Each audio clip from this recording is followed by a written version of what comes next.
মায়ের অপেক্ষা। আমি বৃদ্ধাশ্রমে থাকি। আমার ছেলে আমাকে এখানে রেখে গেছে, আর তারপর থেকে আর কোনো খোঁজ নেয়নি। প্রতিদিন এই ভেবে চোখের জল আসে, একদিন সে আসবে, আমাকে নিয়ে যাবে, কিন্তু সেই দিন আর আসে না। আমার স্বামী মারা যাবার পর আমার ছেলে কিশোরী আমার একমাত্র ভরসা ছিল। সে তখন ছোট, কিন্তু ধীরে ধীরে সে বড় হয়, দায়িত্ব নিতে শেখে। আমাদের ছোট্ট সংসারে আমরা খুব সুখে দিন কাটাতাম। একদিন আমি বলেছিলাম, কিশোর, তুই এবার বিয়ে কর।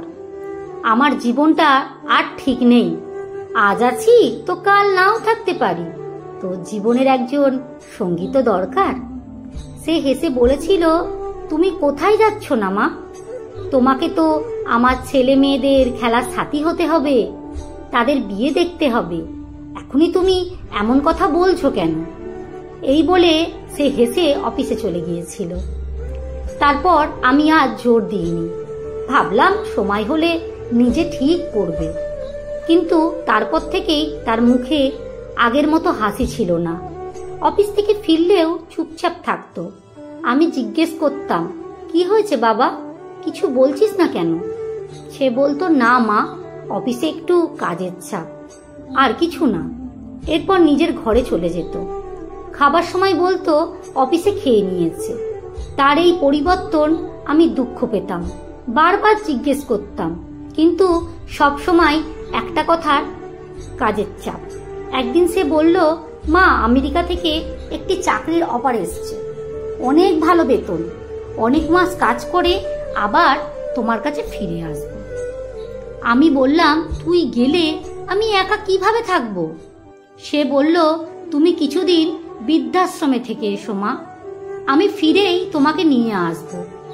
এই বলে সে আমাকে বৃদ্ধাশ্রমে রেখে চলে গেল। বলল, যদি কিছু দরকার হয় এই নম্বরে ফোন করো। আজ 3 মাসেরও বেশি হয়ে গেল, কিন্তু তার একটাও ফোন আসেনি।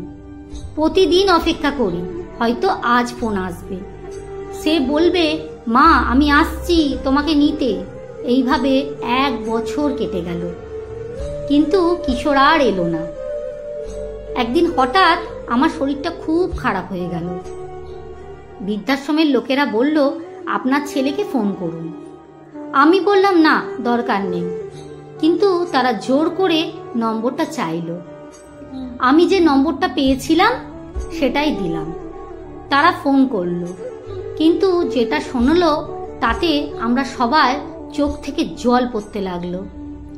ওপাশ থেকে এক ব্যক্তি বলল, এই নম্বরটা কিশোর আমাকে দিয়েছিল, সে আমার খুব ভালো বন্ধু ছিল, ওর কিছু মাস আগেই মৃত্যু হয়েছে, সে স্টেজ ক্যান্সার ছিল, কিন্তু সে চায়নি তার মা সেটা জানুক।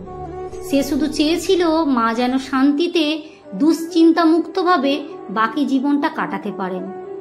এই কথা শুনে বৃদ্ধাশ্রমের সবাই স্তব্ধ হয়ে যায়। এতদিন আমরা যা ভেবেছিলাম তা ভুল ছিল। আমাদের ধারণা ছিল ছেলে মাকে ফেলে গেছে, কিন্তু সত্যি ছিল অনেক গভীর। ঘটনাটি থেকে আমরা জানতে পারলাম, জীবনের সব সিদ্ধান্তের পিছনে যে কারণটা আমরা দেখি সেটা সবসময় পুরো সত্যি নাও হতে পারে। কখনো কখনো কঠিন সিদ্ধান্ত ভালোবাসা থেকে আসে। তাই কাউকে বিচার করার আগে তার গল্পটা জানা জরুরি, কারণ প্রত্যেকটা গল্পের পেছনে থাকে এক অস্পষ্ট অথচ গভীর সত্য।